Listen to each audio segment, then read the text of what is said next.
ในวันที่3 มีนาคม 2026 นี้มหาวิทยาลัยแห่งชาติเคลื่อนไหวเก็บกรรมข้อมูลหลักสูตรการเรียนการสอนจากศิษย์เก่าอยู่ที่แขวงสารวัตรโดยการนำพาของทานบุญเถิงศรีธรแก้วจำปา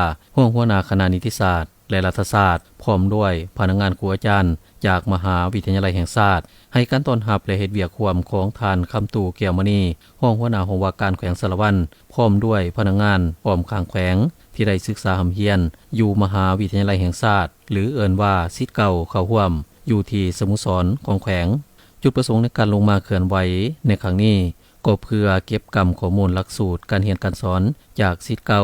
อยู่ที่แขวงสารวัตรเพื่อนำเอาข้อมูลดังกล่าวไปเป็นบทเรียนในการค้นคว้าและปรับปรุงหลักสูตรการเรียนการสอนของมหาวิทยาลัยแห่งชาติให้มีความทันสมัยแทนเหมาะกับสภาพตัวจริง